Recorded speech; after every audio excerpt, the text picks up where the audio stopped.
Alright, we're doing the end of year stuff on time this time.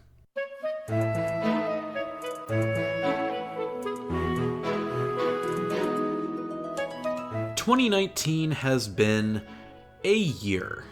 It's a cap to the end of the decade, nearly the end of this console generation, and if Google's former breathless enthusiasm was to be believed, which it wasn't, the end of an era in video gaming. Personally, non-gaming wise, a hell of a lot has happened over the past 14 months, and while that's no excuse for releasing content so sparsely, I feel like I've taken the opportunity with everything that's happened to learn from it and try to be a better person because of it. So before we get nostalgic and look back on the decade that was, let's focus on 2019. 2019 was a year of really good niche games. My favorite games from this year tended to focus less on attracting a wide audience and more on showing what their franchises and genres are best at. It kind of felt like the industry's last hurrah, considering how uncertain the future of video gaming looks from next year onward. I feel like we got a lot of games this year that developers wanted to make for a while, and that gaming audiences have been craving for a while as well. And that manifested in good and bad ways, of course. I didn't play it, but Anthem felt like it might have been the lowest point in high-budget game launches. Not a game that was necessarily buggy, not like Fallout 76 anyway, but whose ambition was so simultaneously lofty and lacking that audiences were left kind of alienated. And let's not forget that Google finally entered the console war with Stadia, and let's just say that Google has a lot to learn.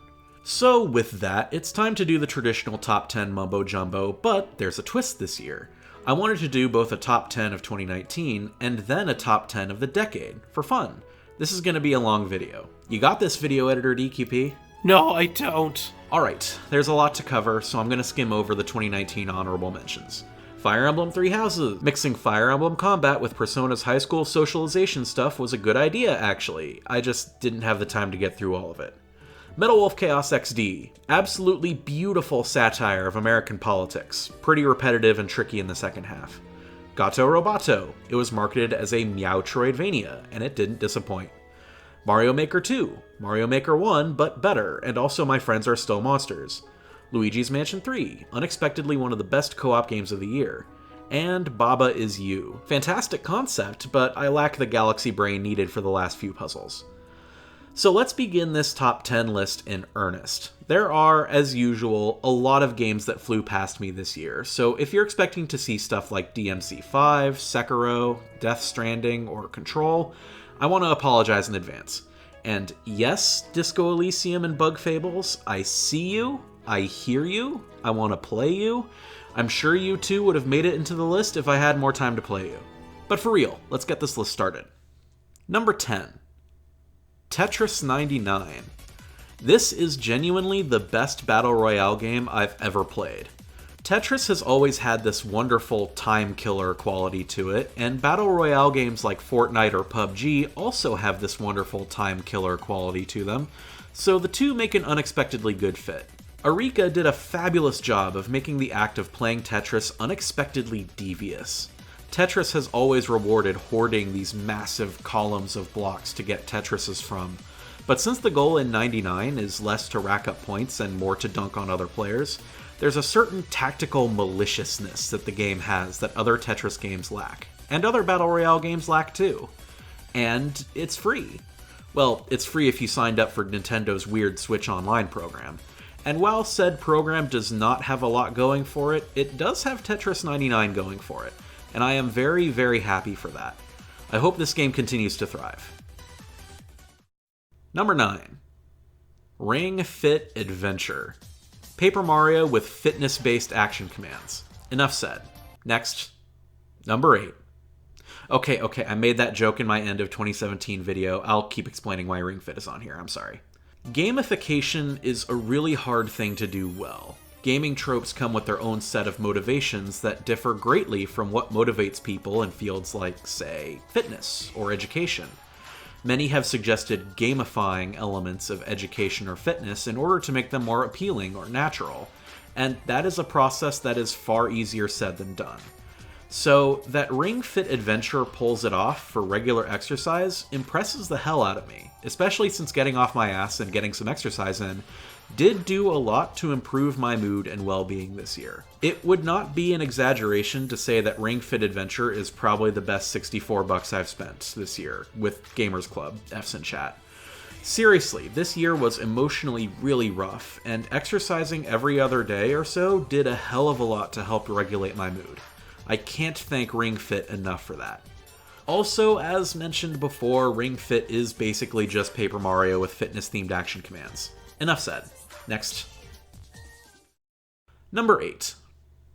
Astral Chain. I don't know if y'all know this, but Platinum Games is really good at making video games. I know, shocker, I just blew y'all's mind, it's incredible. In all seriousness, I wouldn't really place Astral Chain alongside Platinum's best work, but then again, Platinum's best work is stuff like Nier Automata and Bayonetta, and not quite as good as Bayonetta is still incredible. Controlling a Legion and the player character at once works surprisingly well, and while the combat isn't as mind-bogglingly deep as something like Bayonetta or Metal Gear Rising, it's still incredibly fun. But what really grabbed me regarding Astral Chain was the smaller moments of it, exploring the Ark and learning more about these people, and solving low-level crimes. It wound up being the most interesting part of the experience for me. It does a great job of grounding this massive Evangelion-sized conflict to a very human and small level by showing you what life in this world is like at that level. It's good stuff as usual, but also I didn't know Platinum had that in them. Number 7.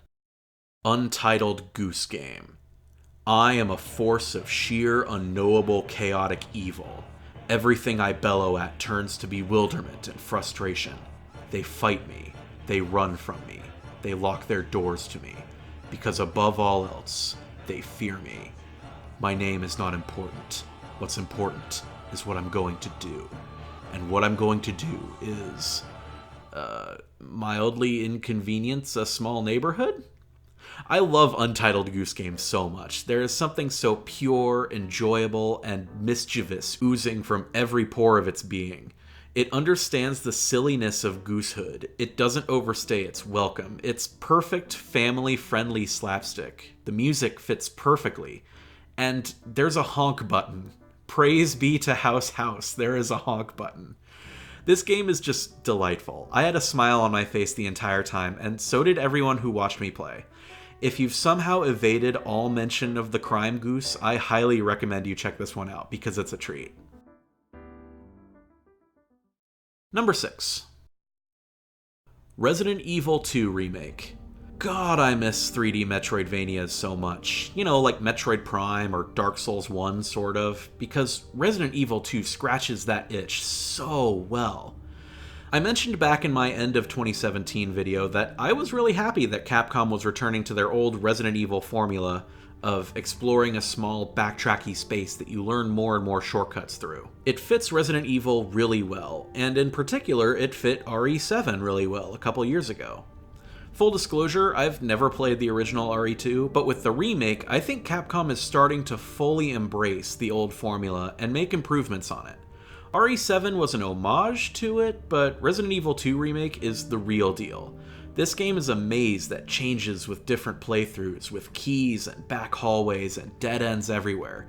Navigating this game is a nightmare and I love it. Throwing Mr. X into all of that feels like a horror game revelation. Suddenly in this maze-like map you have to think about where Mr. X is positionally and how he can get to you, being careful about which routes you want to take. And ooh, that is such good game design.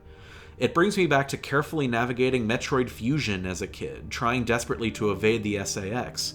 Except in Resident Evil 2, it's more procedural and less story-oriented, so it requires more careful planning, and it's incredible stuff. I cannot wait to see how Resident Evil 3 Remake iterates on it. Number 5. Kingdom Hearts 3. I'm so glad that this massive journey is done. For now.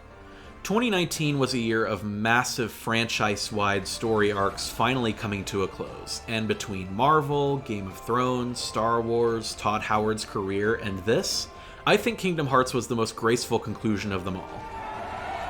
And they hated DQP because he told them the truth. Look, Kingdom Hearts 3 has issues, I'll admit it, but I made an entire video defending the game, and I still stand by it. The game is a phenomenal return to the gameplay form of Kingdom Hearts 2. The story does an incredible and emotionally resonant job of wrapping up like 90% of the series' random plot threads.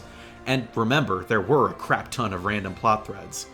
And just look at this game.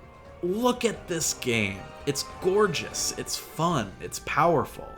And after everything that's happened, everything that's gone wrong this decade, Kingdom Hearts 3 was the bright spot I think I needed, that everyone needed. The world needed Kingdom Hearts this year, and what we got was one of the best games in the series. I'm really grateful for that. Number 4. Katana Zero. Alright, enough positivity. Let's murder people efficiently. Katana Zero is such a well-designed game. It's like if Hotline Miami was a side-scroller and also controlled perfectly. Combat is smooth, quick, and deadly. A good run through a level can be utterly obliterated by a single mistake. It's great. And the story ties into the gameplay in a lot of fascinating ways. It's almost like a playable Philip K. Dick story. You take this experimental time manipulation drug, and as it takes hold over you, you start getting these interestingly weird dialogue sequences that sometimes have game-affecting ramifications. It's a story of addiction, of hyper-militarism, and finding what truly matters in life after spending so much time riding a drug high, to the point that the high is almost the new norm. This game is incredible science fiction, and you owe it to yourself to give it a run-through if you like that kind of speculative writing. Katana Zero's great at it. Number 3. Star Wars Jedi Fallen Order. This game's getting a Favorite Games Project video someday. I can feel it. Let's put aside all the drama about Rise of Skywalker, and also The Mandalorian, and the prequels, Gungan Frontier, all of it. Fallen Order is a game about trauma. It's about trauma ranging from the generational to the personal. It's about fighting trauma every single day of your life for the rest of your life. It's about learning from trauma, and also about not letting trauma define you. It's the kind of thing that you have to fight every moment to keep it from overwhelming you with fear and doubt and anger. You know, the dark side. This is a very personal pick for me. As a Souls-like, it's not particularly interesting gameplay-wise. As a Metroidvania, it's alright. It has a passable Metroid Prime 3-esque structure. And as many have pointed out, it's buggy as hell and feels a bit unfinished.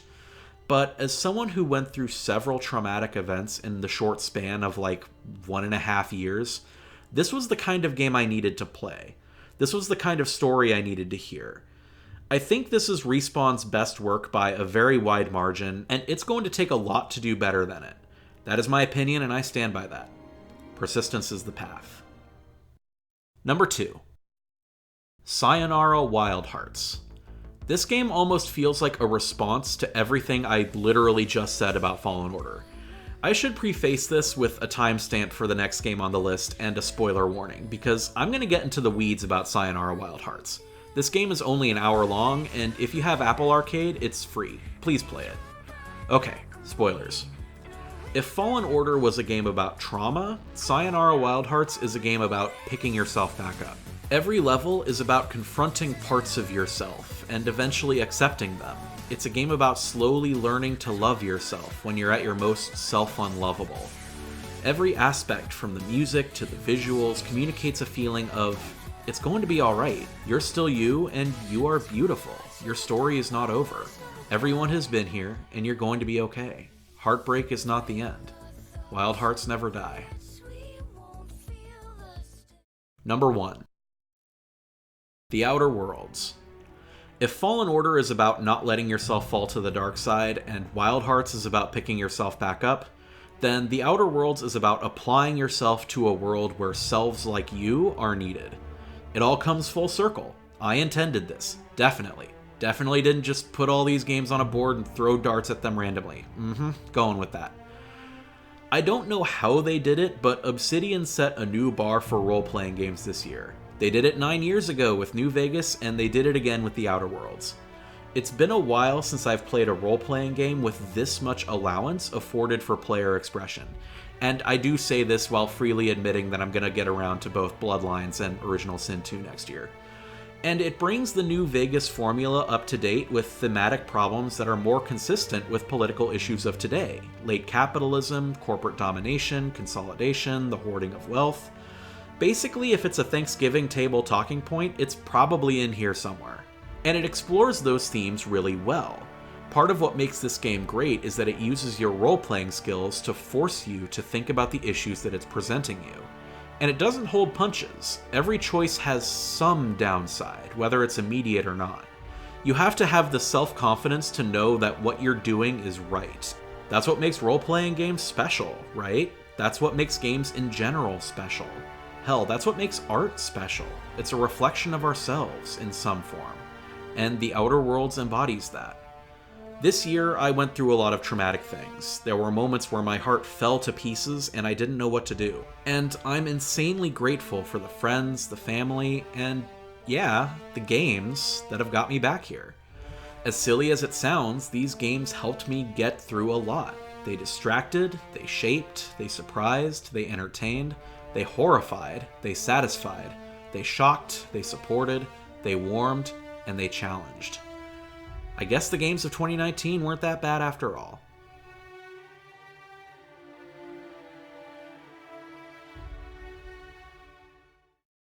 Alright, video editor DQP, how you doing? Doing okay. That was beautiful. Thank you. Thanks. Alright, top 10 of the decade now. You ready?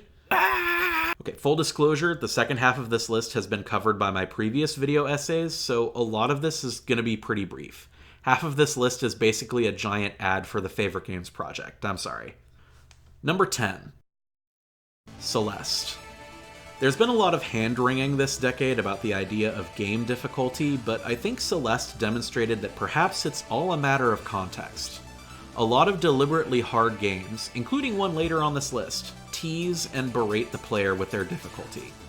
Celeste, however, uses its difficulty as a storytelling tool to explore anxiety and mental health. It's still brutally hard, and yet it's really accessible. Its mindset is not one of intimidation, but one of gentle encouragement. It's like the game is softly telling you, take your time, you've got this, you can do it. As Madeline makes her way up the mountain, it starts telling a story about depression and anxiety, about how she sometimes tells herself that she can't amount to this, that she's not worthy of this. The game's ridiculous difficulty reinforces the story by reflecting Madeline's own internal struggles. But, again, the game maintains that gentle, you-can-do-it tone. This game is a powerful meditation on the subject matter, and it uses I wanna be the guy style level design to really effectively get its points across. This is the kind of thing that games are made to portray well, and I'm so happy that Celeste tackles it here. Number 9.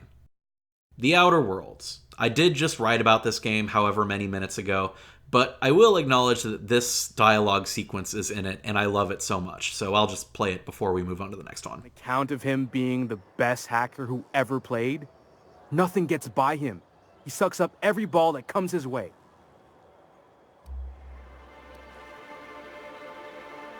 Well, Holcomb's had a lot of nicknames over his career. Used to be the tallywhacker on account of what he'd do to the score. Before that, he was the slick stick, because his shots were always so smooth.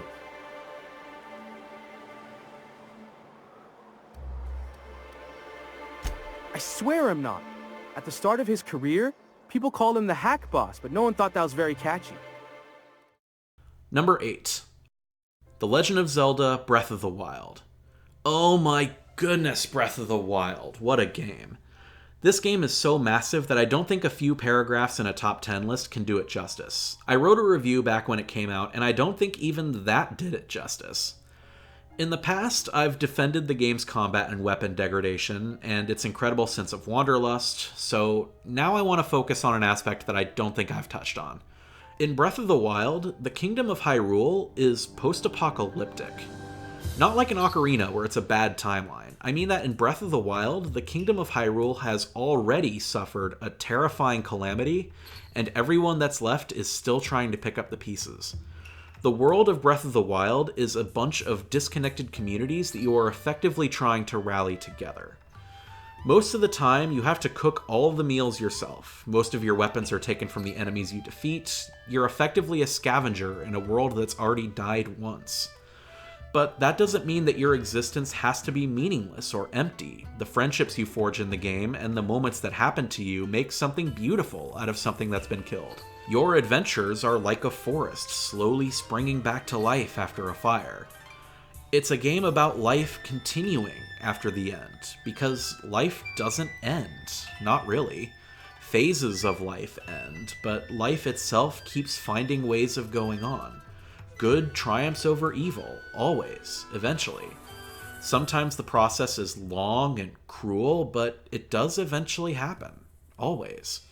And even in 2019, more than 2 years after this game came out, that's a powerful thing to experience.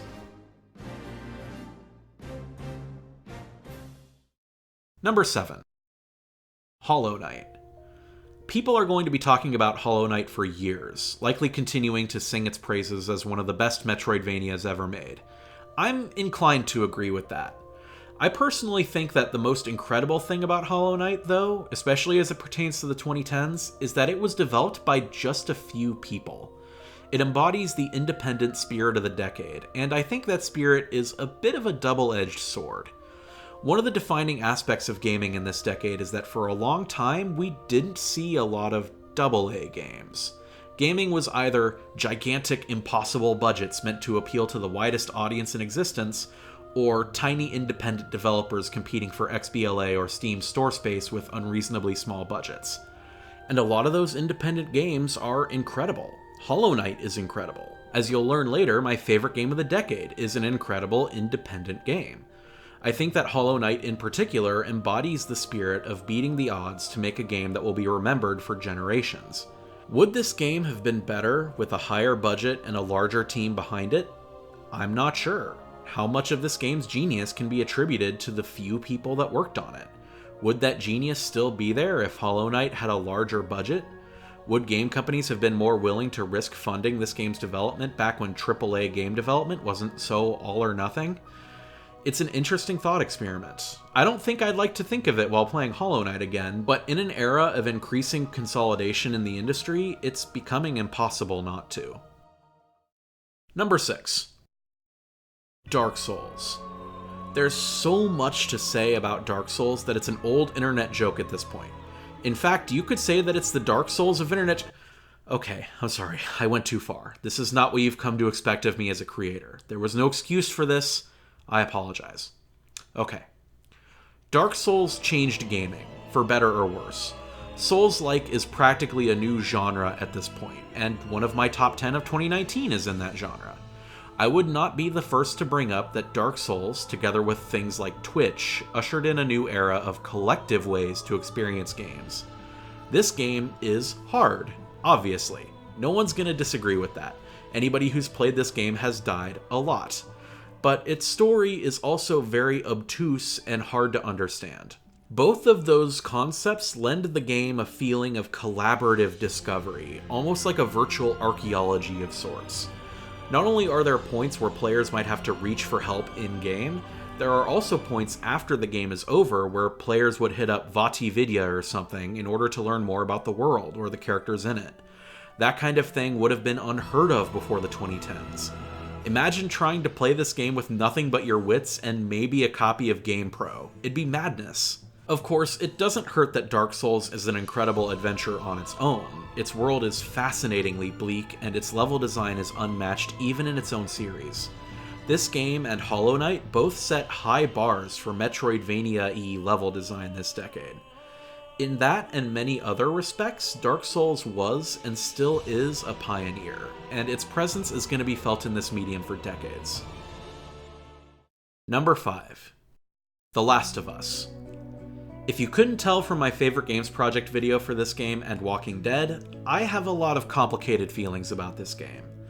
I think that as a game, it often falls flat because of its heritage as a Naughty Dog game, but at the same time, those limitations really work to the story's advantage in ways that I went into in my larger video on the subject. You can watch that video if you want more details on those thoughts, but summing it up, I think that The Last of Us presents a haunting vision of humanity at its worst, And I think that contrasts in several fascinating ways with... Number 4. The Walking Dead. Telltale suffered a fate that some say was unavoidable because of this game. The Walking Dead was so powerful that it became a game-making formula for the better part of the decade. And not just for Telltale, but for other developers all around the world. It was an interactive adventure that had faith in the player's morals and trusted them to do the right thing. I touched on it in my favorite games project for it, but I do seriously love the post-chapter statistics that the game gives you. They show a lot of the choices for how challenging they are, but even at their most lopsided, they still show you that most players still have their hearts in the right places. And I think that's a part of the game's ultimate thesis statement, that the love and joy of raising a child overrides the worst in humanity that something like a zombie apocalypse can bring. Humans are good sometimes, actually, as it turns out. Number 3. Mass Effect 2. A conundrum. I made a favorite games video about the Mass Effect trilogy as a whole. This is because I did, and still do, consider the Mass Effect story, overall, as a whole, to be one of my favorite games. However, one of the games came out last decade and is therefore ineligible for this list. The only reasonable conclusion for me was to include the game that didn't end like Mass Effect 3 did. Got 'em. In all seriousness, Mass Effect 2 uses classic science fiction and space opera tropes to offer interesting meditations on a lot of different ideas, such as colonialism, religion, parenthood, and a whole boatload of other things, just like Mass Effect 1 and 3 do. Also, Mass Effect 2 has the House Divided side quest, which is a sequence that I still think about constantly to this day. Honestly, the trilogy as a whole still has some fascinating things to offer, and I hope they do eventually port it to modern consoles already, because it is so hard to buy into the whole thing on PC nowadays, let alone last-gen hardware. Number 2. Nier Automata. I spent the better part of a half hour singing Nier Automata's praises, as well as the next games, so I'm going to be especially brief with these last two games. This is an experience that could only be a game. It uses its mechanics in beautiful and haunting ways. It's a game about a kind of hopeful nihilism, that the world is godless and bleak, but it's our own humanity, kindness, and willingness to love that makes it worth living in. That's powerful stuff to say in a decade like this. Hey, I wonder if there was another game this decade that had themes like that. Number 1. Undertale. There it is. Y'all saw it coming. Y'all guessed it. Seriously, I've written so much about how much I love Undertale at this point that I don't think there's anything more I could possibly say.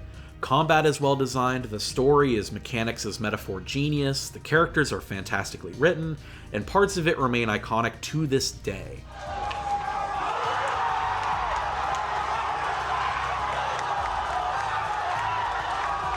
And ultimately, I think that Undertale is a game that we need to keep thinking about moving forward. As the world continues to face injustice after injustice, as hope seems impossible to salvage, I think that we need to do everything we can to hold on to what power we have to change the world for the better. Sometimes that means going out to vote. Sometimes that means being there for someone who needs us. Sometimes that means being patient with someone, and sometimes that means cutting a source of toxicity out of your life. Above all, it means loving the world and humanity enough not to let it fade away.